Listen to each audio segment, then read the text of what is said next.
Okay, hello. My name is Victoria, as you all know. And as you know, I will be talking about TikTok in general. So what is TikTok? All of you probably heard of it, wherever it's from friends, you have the app yourself. If you're a teacher, you heard it from your students, and much more possibilities. But in this TEDx talk, I am going to be focusing more how TikTok is harmful, and my views and thoughts on TikTok itself. So firstly, most of you can agree, it's kind of like social media, especially TikTok, is one with a community and culture.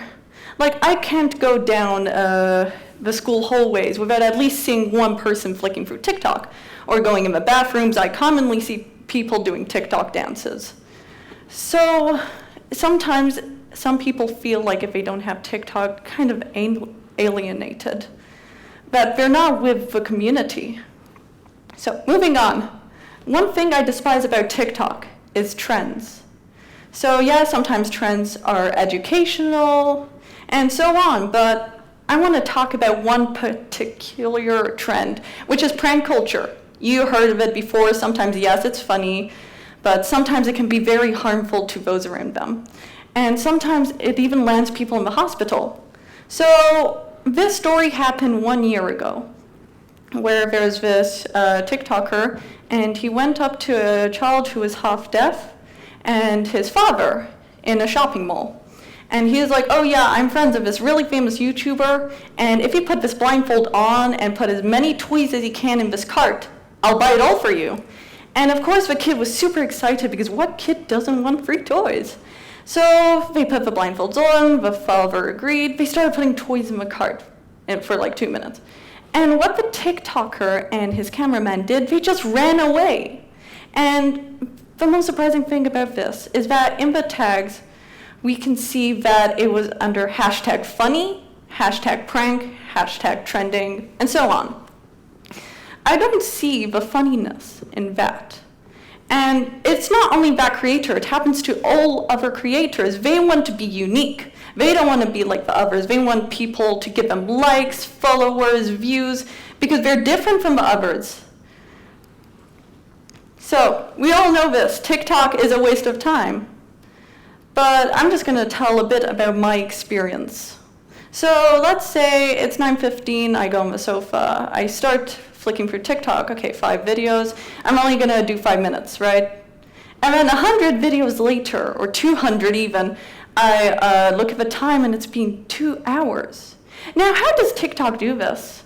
Well, one of the main reasons, there's multiple actually, is the algorithm. Now, what is the algorithm? You must have heard of it, but maybe you don't know exactly what it means. So let's use an example. There's a cat lifting up weights, and under that video there's going to be hashtag cat, hashtag fitness, hashtag other things, right? So we have Samantha over there, and Samantha loves cats. So the TikTok is going to give the video to Samantha. And we have Jonathan, who loves fitness, and they're going to give it to Jonathan too. So this results in an addicting For You page, where with the simple gesture, just flicking, you don't focus. It's like you're in your own dreamland. Why do math when you can just look at all of your hobbies and favorite things you can do?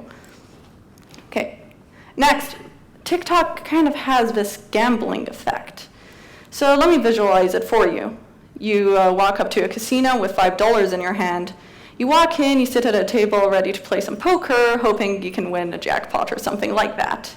So you start playing, you continue more and more, but you keep losing, and you really want to win. So you kind of bowl up, like all of your hope, excitement, and happiness, like if I'm going to win, I'm going to be so happy. And then rounds go by, on and on, you waste a ton of cash, and then you finally win, and then dopamine hits, you're like super excited, like yes, I finally won, and you do it all over again. Now, let me just change the terms. So you go on your sofa with TikTok, you're like, okay, I'm going to spend 5 minutes on this. You see a video about a cactus, you don't like cactuses. You continue flicking through on and on and on and on until you find a video of a dog. You like dogs, so you're like, yes, it's a video of a dog. Once again, dopamine hits. Most of you can see the connection between this. And that results in TikTok kind of being like gambling, which also can prove that TikTok really is an addiction, because addiction is usually when you can't stop because of huge amounts of dopamine. So, moving on, what are the side effects of TikTok, or the main negative things of TikTok? Yes, as I mentioned before, there can be positive things, especially if you have a time limit.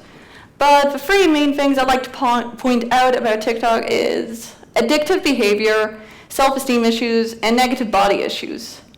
And another thing I want to say is that, okay, so you're flicking through TikTok once again, and then you see this woman with a Lamborghini, full of makeup, a perfect dress and stuff like that, and you're like, wow, I want to be like her. Why is her life so perfect? Like, I have to become like her. And this brings me to a story of my little sister last year.